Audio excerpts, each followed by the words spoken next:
Please give a chance. Okay ঘটনা হয়েছে, আমার নাম সজল শর্মা, আমি বর্তমানে এসডিপিও মানে সোনামুড়ার দায়িত্বে আছি। সোনামুড়া এসডিপিও সাহেব অসুস্থ হওয়াতে আমাকে দায়িত্ব দিছে। একটু আগে দিয়া যে ঘটনা হয়েছে এটা টোটালি দুঃখজনক ঘটনা। এই ঘটনার পরিপ্রেক্ষিতে এসপি সাহেব আমার কইছে যে এসডিপিও তুমি কই আসো, যেখানে তুমি থাকো তুমি সেখানে মানে স্পটে যাও। এই ঘটনা শুনে আমি নলচর থেকে দৌড়াই এখানে আইছি। যেহেতু একটা ঘটনা হইয়া গেছে গা, এটা অত্যন্ত দুঃখের ব্যাপার এবং আসামি যাতে যত তাড়াতাড়ি যাতে অ্যারেস্ট করা যায় আমরা এক ফার্স্ট এই কাজটা করছি। স্বাভাবিক কারণে সে যেহেতু এমন একটা ঘৃণ্য কাজ করছে, সে যাতে ঠিকমতো কঠোর যাতে শাস্তি পায়, অ্যাজ এ এসডিপিও আমি সেই দায়িত্ব আপনাদের কাছে নিলাম। যেহেতু সে আমার বোনের মতো বা আমরা এতে বড় দুঃখিত, আমরা এটা তদন্ত কইরা তার বিরুদ্ধে আমরা কোর্টে চার্জশিট দিমু এবং যাতে সে কঠোর বিচারের সম্মুখীন যাতে হয়।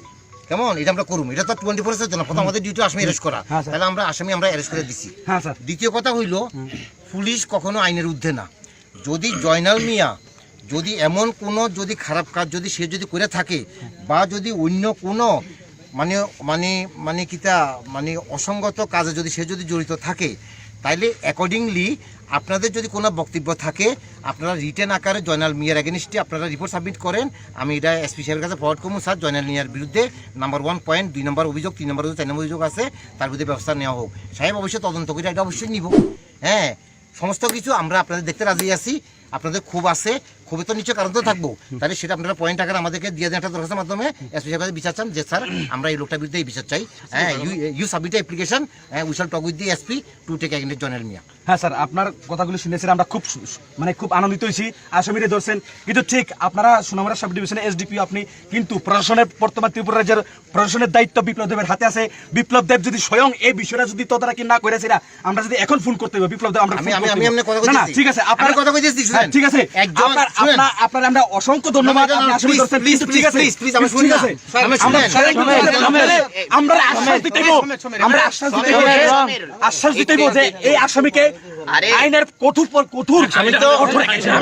আপনারা আশ্বাস দিয়েছেন, কিন্তু ঠিক আছে তো আমরা কই জনপ্রতিনিধি হিসেবে বিপ্লব দেবকে আমরা ভগবানের মতো মানি এবং আমি কথা শুনে আশ্বাস দিতে আমরা একজন কি শুনেন স্যার তাদের মাধ্যমে তো কথা নিউজ দেয় বুঝছেন কি তা কইছি আমরা তো তাদের কাছে খবর আমরা তো হোম মিনিস্টার আন্ডারে চাকরি করি। হ্যাঁ, হোম মিনিস্টার চাকরি করি তো, তাহলে একজন আপনি কি বলেন যে একজন হোম মিনিস্টার আগরতলা থেকে আপনার কাছে ফোন করতে হইব?